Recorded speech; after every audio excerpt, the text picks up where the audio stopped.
Merhabalar efendim, hepiniz hoş geldiniz. Efendim, uzun bir bayram tatili geçirdik ve gümbür gümbür karşınızdayız. Ve efendim bugün böyle 3 önemli konudan bahsetmek istiyorum sizlere. Hem bayram süresince yaptığım sohbetler neticesinde hem de gündemde yoğun şekilde yer almaları sebebiyle bugün bu 3 önemli konuyu sizlerle paylaşmak istiyorum. Bunlardan bir tanesi kadın erkek arasında eşitlik mi, adalet mi? Önemli. Birinci konumuz bu. İkincisi efendim, kadının kılık kıyafeti, taciz edilmesinin nedenleri arasında mı? Üçüncüsü de efendim gençliği bekleyen büyük tehlike. Bugün bu üç önemli konudan bahsetmek istiyorum. Gündemde epeyce yer almaları sebebiyle. Öncelikle efendim biz daha önce kadın erkek arasındaki eşitlik ve adalet mekanizmasından bahsettik. Bununla ilgili bir videomuz var. Kızlarıma söylerim. Yukarıya linkini mutlaka bırakırlar. Ve biz bu konuyu yaklaşık bir yıl önce gündeme getirdik. Ve biz gündeme getirdikten sonra bir baktık ki benzer cümlelerle benzer şeyler söylenmeye başlandı.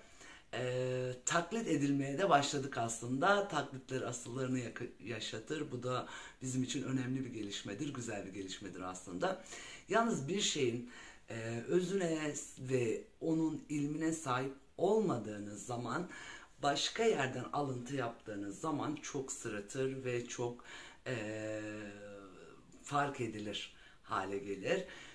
Özü göremediğimiz için, göremedikleri için de sadece bir iki cümleyle askıda bıraktıklarına da şahit oldum. Ve burada önemli bir noktaya da şahit oldum aslında bu olay neticesinde. Hani inanın isim bilmiyorum. Bilsem de söylemem. Zaten yalnız isim de bilmiyorum gerçekten. Hani arkadaşlarım bana böyle bir video gönderdiler. Bak senin cümlelerin gibi. Bir iktidara yakın olan güruhta onların yanlışlarını da doğru olarak aksettirme çabası görüyorum. Aynı şey muhalefet çevresinde de var. Yani yanlışları doğru olarak gösterme ve o şekilde aksettirme çabası olarak görüyorum bazı şeyleri. Aslında zor olan bu. Yani bu gerçekten çok zor bir eylem. Çünkü bir şeyin hakikatini, özünü, doğrusunu anlatmak, aktarmak daha kolay aslında. Yani daha düz, daha kolay olan yol. Diğeri daha çetrefilli bir yol. Neden insanların da onu tercih ettiğini anlamıyorum bazen. Ben bu yayınlara başladığım andan itibaren sizlere ve kendime bir söz verdim.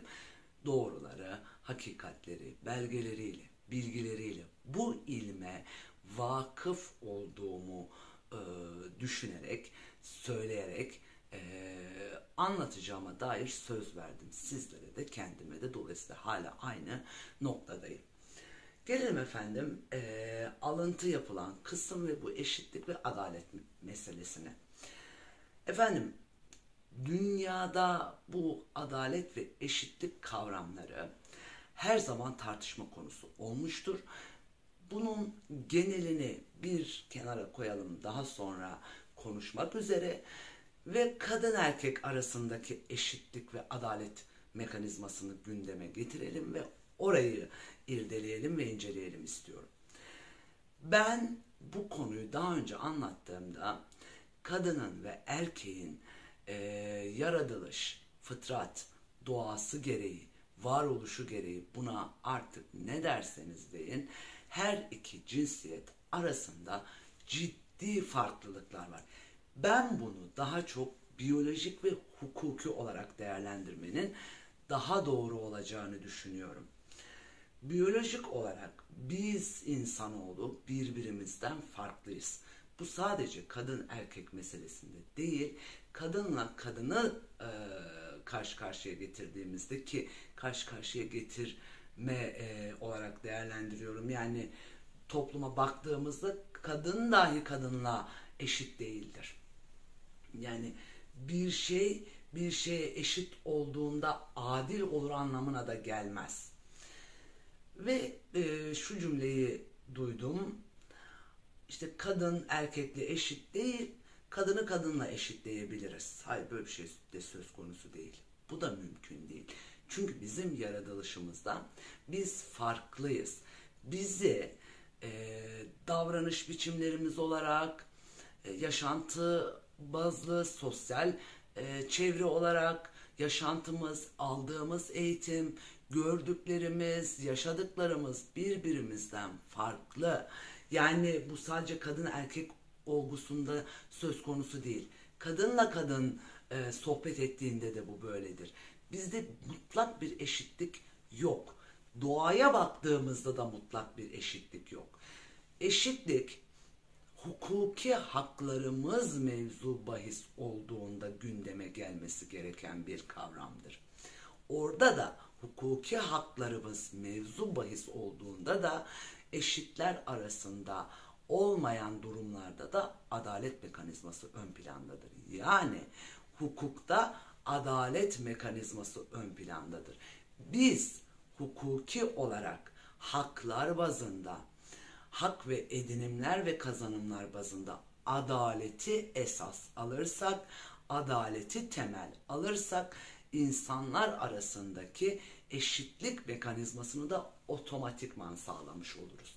Yani bizim öncelik aldığımız nokta eşitlik değil, adalet mekanizması olmalı. Eşitliği atamayız, önceliğimiz değil. Dikkat edin buna. Önceliğimiz bizim adalet olmalı.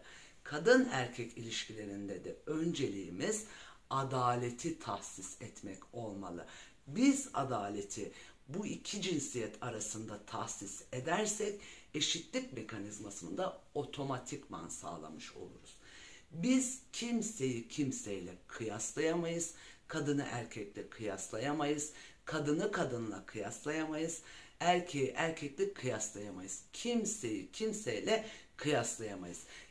Söyledikleri şey şuydu orada dinlerken, sinirlendiğim nokta oydu. Kadını erkekle eşitleyemeyiz. Kadını erkekle kıyaslayamayız. Kadını ancak kadınla kıyaslayabiliyoruz. Hayır efendim. Kimseyi kimseyle kıyaslayamayız. Yaratılışın özü, varoluşun özü, buna yaratılışta diyebilirsiniz, varoluşta diyebilirsiniz, adına ne derseniz deyin. Hiç kimse hiç kimseyle kıyaslanmamıştır. Yüce yaratıcı, yaradan, kimseyi kimseyle kıyaslamamışken bizim kıyas yapmak haddimiz değildir efendim. Dolayısıyla biz kimseyi kimseyle kıyaslayamayız. Biz o biriyle biri arasında adalet mekanizmasını tahsis etmek zorundayız. Yani bir kişi bir başka kişinin hakkını gasp etmeye kalktığında, özlük haklarına müdahil olmaya kalkıştığında biz o iki kişi arasında adaleti tahsis etmeliyiz. Eşitlik naraları neden bu kadar gündemde? Ben bunu İstanbul Mutabakatı'nın maddelerini anlatırken, İstanbul Mutabakatı'nın detaylarını anlatırken çok üzerinde durdum. Eşitlik mekanizma ya bunu çok gündeme getirmelerinin altında yatan temel sebep insanlar arasında eşitliği sağlayıp her iki cinsiyeti birbirine eşitlemeye çalışıyorlar. Yani cinsiyet denilen kavramı ortadan kaldırmaya çalışıyorlar. Bu nedenle eşitlik naraları sürekli gündemde. Dolayısıyla da iktidar ya da muhafazakar kesim diyelim veya eşitlik kelimesine karşı çıkanlarda da derin bir ilim, derin bir bilgi birikimi olmadığı için provokasyona dönüşüyor otomatikman.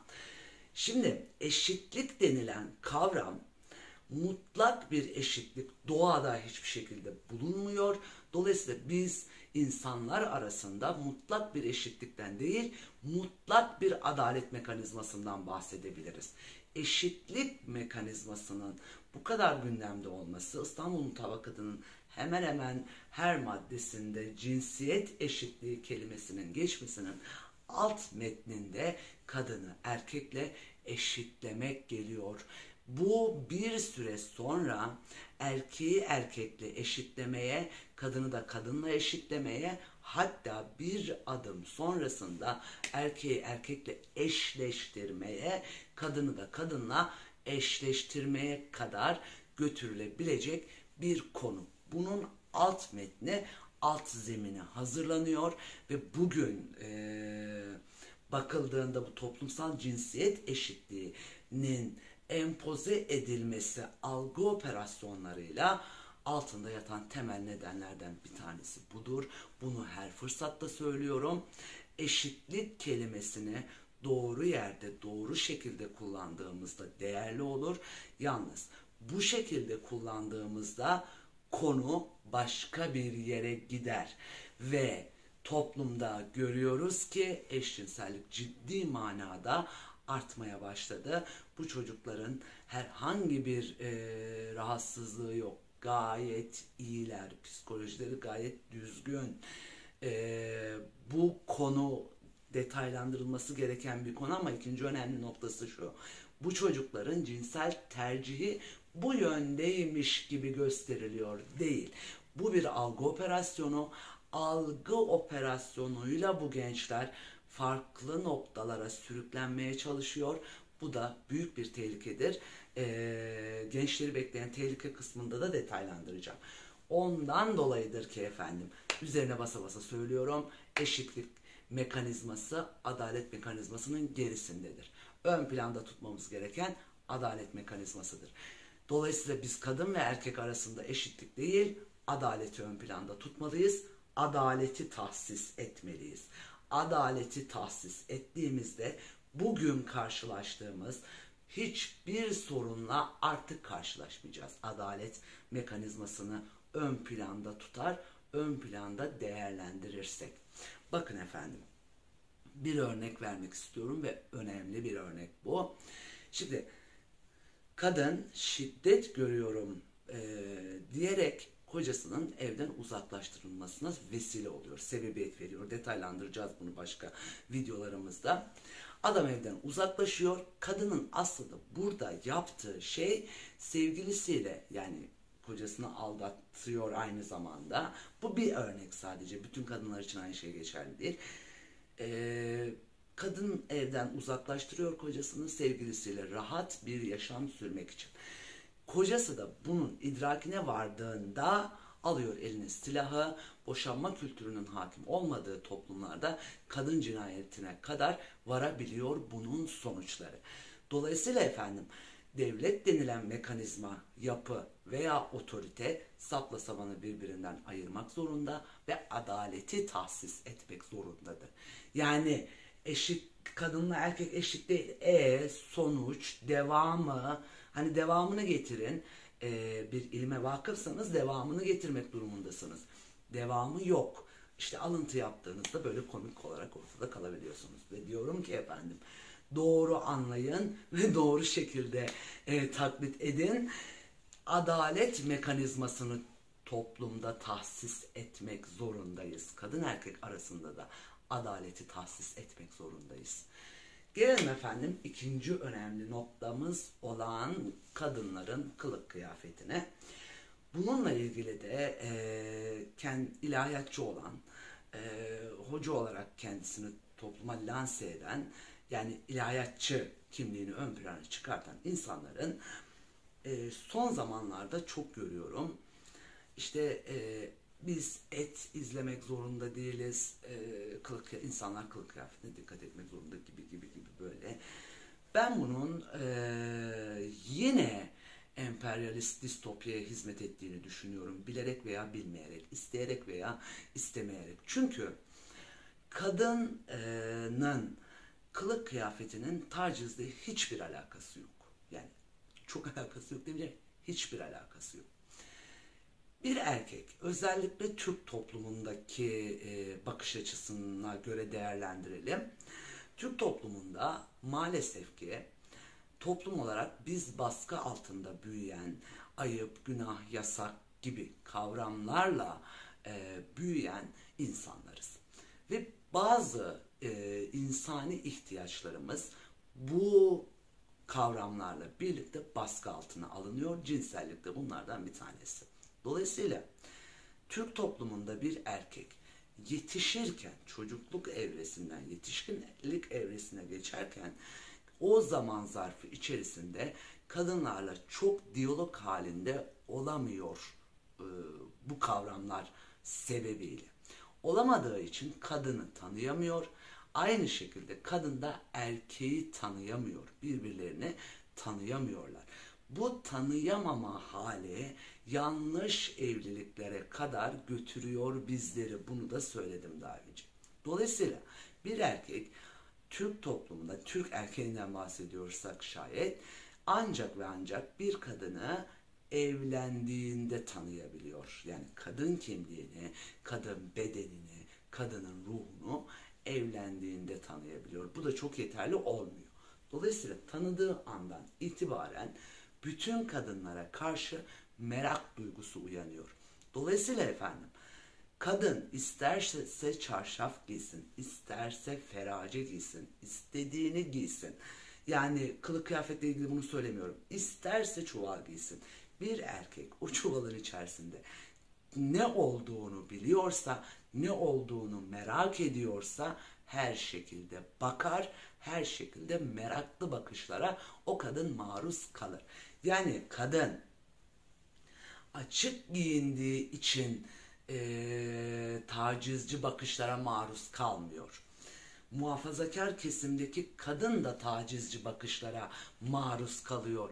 Bu kadının kılık kıyafetiyle ilgili bir durum değil, erkeğin bu kültüre sahip olmamasıyla ilgili bir durum.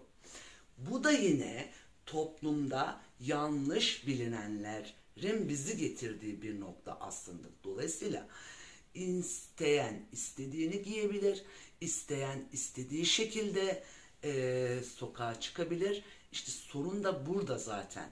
Yani bu adalet mekanizması şu anda gördüğümüz adalet bunu tahsis edemediği için ve burada da toplumda bir yara olduğu için, bizlerde bir yara olduğu için o yara ister istemez emperyalist distopya tarafından kaşınıyor, kanatılmaya çalışılıyor. Ve bu tür açıklamalar da bu provokasyon amaçlı olarak karşımıza çıkıyor. Yani o yarayı kaşıyanlara aslında bir şekilde hizmet ediyor ve provokasyona dönüşüyor. Yani bunu yapan hoca, yani bu açıklamayı yapan hoca doğrudan diğer tarafın eline istediğimi giyerim kozunu veriyor. Evet, ben bunu her fırsatta söylüyorum. İsteyen istediğini giyebilir, isteyen istediği şekilde giyebilir. Bu giyinme kültürüyle ilgili bir durumdur. Yani Avrupalıları bazen görüyorum mesela, hani orada da incelemelerde bulunuyoruz. Şunu fark ediyorum, yani bizim kadar hani bazı noktalarda daha kültürlü, daha düsturlu giyiniyorlar. Bunun farkındayım, idrakindeyim. Yani bizim Türk kızlarına göre daha düsturlu, daha dikkatli diyelim giyindiklerine şahit oluyorum. Şunu da özellikle altını çizelim geri gelmişken, maalesef ki bizim toplumumuza bir taraftan İslamiyet'i yanlış anlatan hocalar yetiştirilirken diğer tarafta da Avrupa medeniyetini, kadınların, insanların bedenlerini açmasını, açık giyinmesini modernlik olarak pompalayan bir algı da var. Yani ikisi de yanlış bana göre. Dolayısıyla ne oluyor bu defa? İşte bu tür durumlar, haller provokasyon amaçlı kullanılıyor efendim. Ve diyorlar ki bu filmin kurguladıkları bu senaryonun sonunda da işte İstanbul Mutabakatı gelirse kadınlarımız özgür olur, istediği gibi giyinir. Değil efendim, bakın İstanbul Mutabakatı da kadın kılık kıyafetiyle ilgili hiçbir şey yok. Kadını özgür kılacak hiçbir şey yok. Aksine bakın, iddialı bir şey söyleyeceğim. Aksine İstanbul Mutabakatı kadının elindeki özgürlüğü alacak olan bir mütabakattır. Mustafa Kemal Atatürk'le birlikte kadınların, bizim kadınlarımızın elde ettiği bütün kazanımları kaybedeceğiz ısrar edersek İstanbul Mutabakatı'nda. Ve şunu da fark ediyorum, İstanbul Mutabakatı'nı en çok savunan kesim de muhafazakar kesim. Yani orada çok daha başka olaylar ve olgular var. Bunları da detaylı konuşacağız. Dolayısıyla efendim bu durum, yani kadının kılık kıyafeti her dönem tartışma konusu olmuştur. Bu dönemde provokasyon amaçlı kullanılıyor. Buna dikkat edin. Çünkü hiç kimsenin sokakta hiç kimseyle problemi yok. İsteyen istediği gibi giyebilir. İsteyen istediği şekilde giyebilir. Giyebiliyor da zaten. Muhafazakar kesimdeki kadın, bazen hak da veriyorum. Yani işte çarşaf veya pardüse veya başörtüyü tercih edersem bana erkeklerin tacizci bakışlarına maruz kalmayacağını düşünüyor kadın, ama şöyle değil aslında.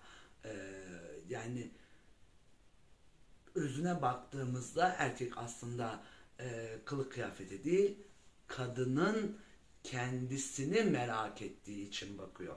Dolayısıyla o doyumsuzluk, o baskı altına alınan duygular toplum içerisinde kendini ister istemez gösteriyor ki gösterecektir de. Yani bunun başka da bir seçeneği yok. Çünkü insan doğası, insan fıtratının tersine hareket etmek her zaman problem yaratır efendim. Ve son olarak önemli bir noktanın da altını çizmek istiyorum. Bugün bu konuştuklarımızın neticesinde geldiğimiz noktada gençleri bekleyen en büyük tehlikelerden biri eşcinsellik tehlikesidir. Türk toplumu tehdit altındadır. Bakın, bir savaş hali gibi tehdit altındadır. İddialı söylüyorum bunu. Çünkü bugün gençlerin büyük bir bölümü, Cerrahpaşa'da da buna şahit oluyorum, cinsiyet değiştirmek için müracaat eden 400 binin üzerinde gencin olduğunu gözlemlemek mümkün. Bu çocuklara cinsel tercihinizi kendiniz belirleyin gibi bir algı pompalandı. Gerçek olmayan, altyapısı olmayan bir algı pompalandı. Yani bu çocukların herhangi bir cinsiyet sorunu yok, sağlık sorunu yok, psikolojik sorunları yok. Dolayısıyla ne oluyor da bu kadar genç bir anda cinsiyet değiştirmeye karar veriyor? Ne oluyor? Algı operasyonlarıyla bu tetikleniyor. Diziler, programlar, televizyon programları, YouTube yayınları gibi bütün yayınlarla birlikte bu pompalanıyor topluma. Sürekli bir şey algı operasyonlarıyla bilinçaltına tetiklendiğinde ister istemez sonuç vermeye başlıyor. Türk eğitim sistemi de bu konuda yeterli olmadığı için gençler bilgiyi YouTube ve benzeri mecralar, televizyon ve benzeri mecralar üzerinden ulaştığı için oradakine doğru olarak almaya başlıyor ve diyor ki bu benim tercihim. Hayır efendim, bu insanın tercihleri her zaman çevresel faktörler, aldığı eğitim, ona pompalanan algıyla şekillenir. Bunu da sakın unutmayın. Tercihler her zaman algıyla şekillenebilir. Yani ciddi bir irade gösterebilmesi için insanın da çok ciddi bir eğitim alabilmesi için, benim tercihim diyebilmesi için de çok ciddi bir eğitim alması lazım ki maalesef ki biz toplumumuzda gençlerimize bu eğitimi veremiyoruz. Veremediğimiz için de gençleri böyle büyük bir tehlike bekliyor. Bu da doğrudan aile kavramını hedef alan bir durumdur ve devletleri hedef alan bir durumdur. Bakın, burada sadece Türkiye özelinde konuşmuyorum ben. Her fırsatta söylüyorum. Videoların devamında da bunu detaylandıracağız. Aslında ulus devlet dediğimiz yapıları doğrudan hedef alan bir olgudur. Aile devletin en küçük yapı taşıdır. Aileyi hedef alırsanız devleti otomatikman hedef almış olursunuz efendim. Aile kavramı ortadan kalkarsa, aile kamuya açık hale gelirse devlet zafiyete düşer. Bunun altını özellikle çiziyorum. Buna dikkat etmemiz gerekiyor ki bu sorunu çözebilmemiz için, yani kadınların sorunlarını çözebilmemiz için, gençlerin sorunlarını çözebilmemiz için hakikati görmek ve doğruları ortaya koymak zorundayız. Şayet çözmek istiyorsak efendim, ancak bu şekilde çözebiliriz. Bize bu konuda bir mütehassıs lazım, bir doktorla bir uzman lazım ve bu uzmanların ışığında hareket ederek ancak ve ancak kadın cinayetlerini önleyebiliriz, kadınların sorunlarını çözebiliriz ve gençlerin sorunlarını ancak ve ancak bu şekilde çözebiliriz. Tarafgir olarak bu iş olmuyor, görüldüğü gibi de pek bir işe yaramıyor efendim. Cinayetler artmaya devam ediyor, kadın mağdur olmaya devam ediyor, kadının mağduriyeti erkeği mağdur ediyor, erkeğin mağduriyeti aileyi mağdur ediyor, ailenin mağduriyeti toplumu mutsuz ediyor. Dolayısıyla bir şeyin sonucu, bir şey başka bir şeyin sonucuna dönüşebiliyor. Biz bütün bunları alt alta koyarak değerlendirmek zorundayız ve hakikati görmek zorundayız. Evet, bizden alıntı yapmaları hoşuma gitti ama keşke tamamını anlayıp kavrayarak alıntı yapabilsek ve bu konunun gerçekten özünü görebilsek efendim. Göremediğimiz için zaten sorunu çözemiyoruz ve konuşmaya devam edeceğiz efendim. Bizimle kalın, hoş kalın, hoşça kalın, esen kalın efendim.